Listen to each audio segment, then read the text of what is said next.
during all that debate, people would say to me, well, the reason we want a streetcar is that a track is permanent. And to which I would say, not to date myself, but I want to tell you, a track is not permanent. No longer a medicine. Okay, let's talk about some issues that we're facing in the weeks and months immediately ahead. The budget. For the last 10 years, the budget has been balanced by using one-time resources. The city now is on a fiscal year beginning July 1, and the city now adopts a 2-year budget. We're about a quarter of the way through the current 2-year budget, but it has to be adjusted for the fiscal year 2015, which begins July 1, 2014.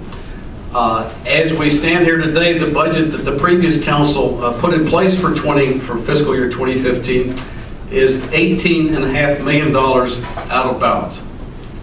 And that's discounting any solution to the pension problem that may be involved, and that does not include a police recruit class, which I think the council believes is necessary because of those numbers in the police area.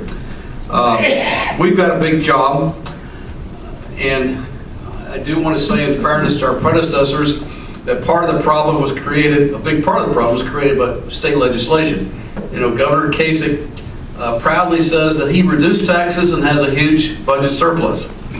Well, he was able to develop that because he eliminated or reduced dramatically the local government fund and made some other changes in state law that take away from us this year $25 million. And if we had that $25 million, and the state tax has been eliminated as well, which has been very helpful from time to time. If we had that $25 million, we would have a surplus rather than an $18 million deficit.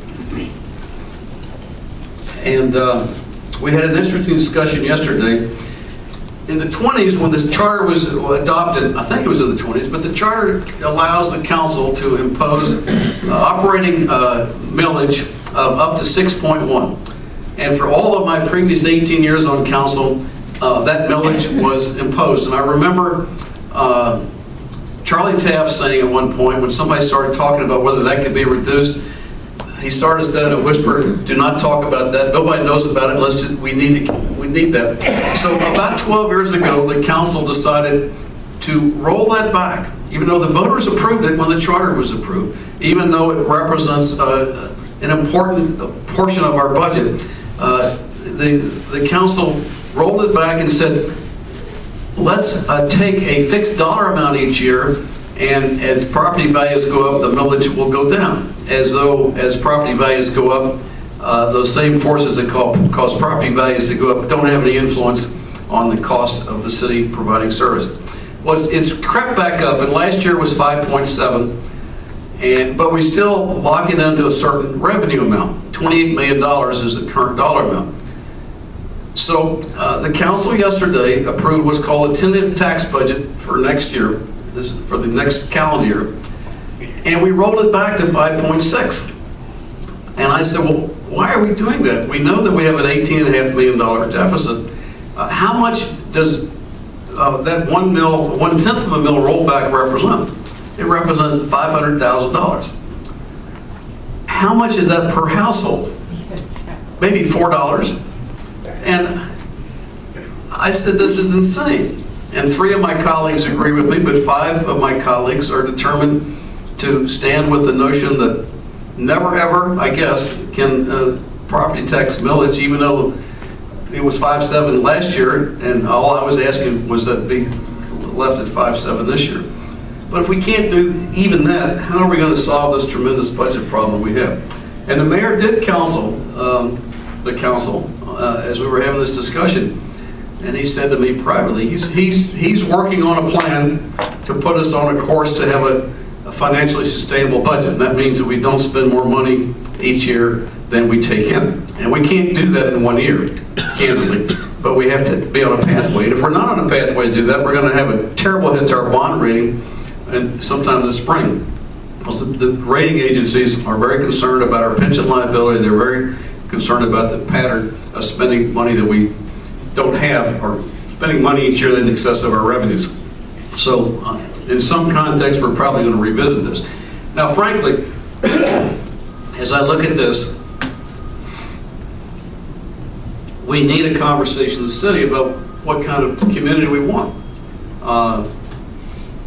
The current pattern would suggest that someday we're going to have policemen and firemen, and I guess one person collecting garbage, and no other city services. You know, when I was first appointed to council, we had garbage set-out service. I mean, the city has such a wide range of services that city employees went to the rear of homes and brought the full garbage cans to the curb. And I was there when that was eliminated. And but that's the kind of range of services that we had. And a community consists of a lot more than what police officers do and what firefighters do. We need a network of health clinics. We need community centers. We need housing policies that take seriously the challenge of saving units that can be saved that happen to be vacant. We need streets that are and sidewalks that are properly maintained, et cetera, et cetera, et cetera. So at some point, we're going to have a conversation about what we want as a city. And I would point out, without taking a position on this, that one of the most vibrant cities in the state just now is Columbus. And you know what the earnings tax rate there is? 2.5%. And the world hasn't ended. And that's something that happened, I think, in the last decade. Maybe the world would get better. We'll see. Next, the pension system. I mentioned the unfunded liability. It's a huge number. How do we get there? I've seen a presentation from the current director of the pension system, who's a very competent individual, and she points out that decisions were made in 1999 and 2007 to add generously to the benefits that we have. We had bad investment performances in 2008, 2001. For most of the last decade, the annual contributions to the pension plan were below what was required. And of course, healthcare costs have imposed a hit on the pension system. We're going to have to adopt some kind of plan soon for the reason I talked about, the rating, the bond rating services. And if we don't, we're going to have a terrible problem. What's being talked about? We have a revised retirement board. The old retirement board was made up principally of retirees and current employees who were covered by the pension system.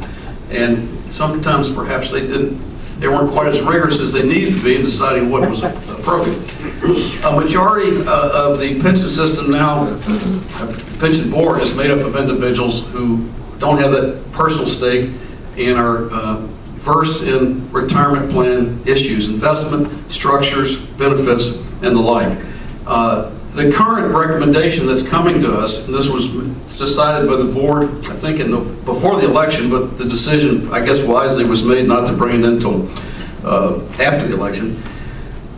We currently put aside 24% of our payroll to the pension system. And in normal times, if we didn't have this unfunded liability, the number would be more like 4 or 5 million. So that's how bad the problem is.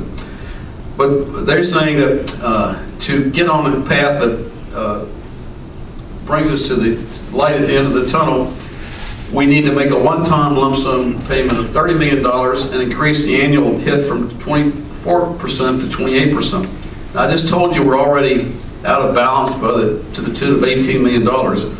And how we can possibly do that, I don't know. They also recommend that we rein back the COLA benefits and annual payments from the system for retirees. The current system is 3% compounded, which is far more generous than the state pension system, and they recommend that we go to a simple 3% or 2% cap based on actual cost of living increases. If we did these changes, we would be on. It would take us about 16 years to get on a good path. But at least we would then have addressed the problem. Now, you know, we had what was called Issue 4 that was voted down by the voters this past election. which had a draconian set of solutions that included a lot of money that was going to have to be